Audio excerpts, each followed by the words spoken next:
Okay, today I went down to Best Buy to pre-order the HP TouchPad, which is the first ever WebOS tablet device. And I went down there for two reasons. I went down to Best Buy to purchase an iPad 2. Now, just a quick backstory.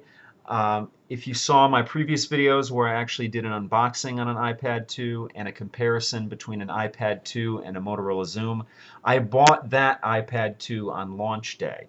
And I actually did the review and turned around and sold that iPad on eBay for a $200 profit. I bought it for $700 and I sold it for $900. So it was a good deal.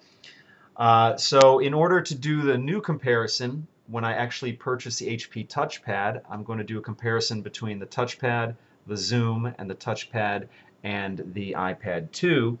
I need another iPad 2, so I went down to Best Buy to buy another iPad 2, and they didn't have any in stock, or so they said. I hear rumors that Best Buy actually hoards their stock so that they can actually sell them and make it an event for people to come down and have a bunch of them either on the weekend or whatnot. So they didn't have any iPad 2s. I had to go to Walmart to get one of those. But I also went down, like I said, to pre-order the HP TouchPad. And when I spoke with 4 different representatives from Best Buy, they all looked very puzzled when I said that I'd like to pre-order it, and they wouldn't let me do it. So I don't know why this is a different Best Buy than the Best Buy that I pre-ordered my Motorola Xoom tablet, which was no problem doing it there. But they said I can't pre-order it. So I'm going to take my chances. I'm going to guess that it's going to be pretty easy to get an HP TouchPad as long as I get there first thing in the morning when they open up. Because I doubt there's going to be a line out the door for it. Even though the kid at Best Buy tried to tell me that he thought there might be a line that would match the iPad 2's line, which I think he's crazy, but I'm not one to talk poorly about people. So the reason I'm going to go and talk about the HP TouchPad right now is give you a little preview of what to expect from the device itself before I actually have it in hand, do my unboxing and my reviews. Now, the touchpad, just to cover the specs real quick, the touchpad is going to run an operating system, the WebOS operating system, version 3.0. Now, the HP touchpad is going to resemble the iPad 2 more than it's going to resemble the Motorola Xoom. Supposedly, John Rubinstein, the man who was the head of Palm before it was purchased by HP, and the man who's heading up the WebOS department over there at HP, is basically the creator of this device, and he says that he's never had an iPhone and he's never had an iPad, but this device actually, like I said, most resembles the iPad in dimensions and screen resolution and things like that. So it's kind of, I believe him. I'll give him the benefit of the doubt that he's never had an iPhone or an iPad, but it is very similar to the iPad, so it's going to be interesting when I actually have them side by side to compare them. But right now I'm just going off of specs. The iPad 2 is a 9.7-inch screen, and the HP TouchPad is also a 9.7-inch screen. The screen resolution on both devices is 1024 by 768. The thing about the HP TouchPad, since it's going to be the most recent tablet on the market, it's also going to be the most powerful. It's going to have the most horsepower under the hood. Now, as that relates to actual performance, we'll have to see when I actually have my hands on the device itself. But as it stands right now on paper, it is the most powerful tablet that will be on the market when it launches. And that's because it has a 1.2 gigahertz dual-core Qualcomm Snapdragon processor in it. Like I said, on paper, it has more horsepower than the Motorola Xoom or the Apple iPad 2. Now, the touchpad has 1 gigabyte of RAM, which is the same as the Motorola Xoom tablet, also 1 gigabyte of RAM. The Apple iPad 2 has half of that. Now, the touchpad is going to come in 2 flavors when you first get it. Let me bring up the Best Buy website here. It'll come in a 32 gigabyte flavor, which is $5.99, and it'll come in a 16 gigabyte flavor, which is $4.99, which matches two of the specs on the iPad and also matches the price of the iPad 2. The iPad 2 has a bigger version, which is a 64 gigabyte version, and the iPad 2 also has 3G versions, which currently the HP TouchPad won't. Right now, the HP TouchPad is only going to be coming out in Wi-Fi models. Now, the HP TouchPad has a front-facing camera. The Apple iPad 2 and the Motorola Xoom have front and rear-facing cameras. The front-facing camera on the HP TouchPad is of a better quality than the Apple iPad. The HP TouchPad's front-facing camera is going to be a 1.3 megapixel camera. The Apple iPad 2 camera, the front-facing camera, is a VGA quality, which is less than 1 megapixel in quality. The Motorola Xoom's front-facing camera is 2 megapixels, so the quality of the camera on the Xoom is better than either device.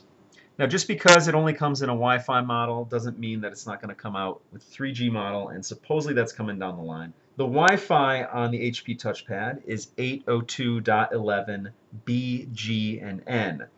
The Motorola Xoom and Apple iPad are 802.11a, B, G, and N. So the Xoom and the Apple iPad support A wireless, and the HP TouchPad does not, but most people don't use A anyway, so that's not going to be a big deal. All three tablets support Bluetooth, the same kind of Bluetooth. All three tablets have an accelerometer and a gyroscope. Now, the HP TouchPad has a 6,300 milliamp battery, which is a little smaller than the Motorola Xoom, but just because it has a smaller battery doesn't necessarily mean you're going to get less battery life out of it. It all has to do with performance and how the programs drain the battery. So we'll see how that works out in practice. The TouchPad is the thickest of all three tablets. It's 13.7 millimeters thick, compared to the Motorola Xoom, which is 12.7 millimeters thick, and the Apple iPad 2, which is the thinnest at 8.8 millimeters in thickness. And the HP TouchPad also happens to be the heaviest of all three tablets. It's 740 grams. The Motorola Xoom is 725 grams. And the Apple iPad 2 ranges from 601 grams to 613 grams, depending on the wireless, either if you have Wi-Fi or the 3G radio that's in the device, because that is actually, believe it or not, changes the weight of the device. So those are pretty much the spec comparisons between everything. And I'm just going to run down really quickly the devices itself. Now, like I said, it comes in two flavors right now. That should expand at a later date. And let me go to the HP website here. You'll notice that some of the features on this are kind of exclusive to the device itself. Now, they're mainly focusing on using the web and email and things of that nature because the app catalog on WebOS really isn't up to par with Android and iOS. But hopefully that's going to change as time goes on. So let's just scroll down the product page here. This is the HP website again. And one thing of note is that this device is going to support Flash. Pretty much every tablet out there supports Flash except the Apple iPad. So you're going to be able to get the full web on this device. And really, like I said, they want to emphasize the web because of the lack of apps currently. Now, one other thing here, you can actually print from the device as long as you have a web-enabled HP printer. Pretty much that's a feature of the printer and not necessarily the tablet, but they're going to push it here as well. Now, they're pushing Beats audio here, which you can get on the device. I believe you have to have Beats headphones for it to work, though. It also pushes some of the games that you can play on here. And supposedly development for this device is very easy. If you're a developer, it's very easy to develop for WebOS. You're going to also have access to the Amazon Kindle store, and you're going to be able to watch movies. You're going to be able to put any media on the device, music, things of that nature. So it's going to be pretty much up to par with everything else out there. The only drawback, again, is going to be the lack of apps. Now, one other option down here, which is very interesting, if you want to exist within the WebOS ecosystem, meaning if you have a WebOS phone, which is currently the Veer, the HP Veer, or the upcoming Palm Pre 3, the upcoming HP Pre 3, you're going to be able to do this touch feature. So you're going to actually be able to touch the two devices together, and you'll be able to push a website or content that you have on one device to the other device. Somewhat similar to Chrome to phone, if you're familiar with that, with a computer and an Android phone.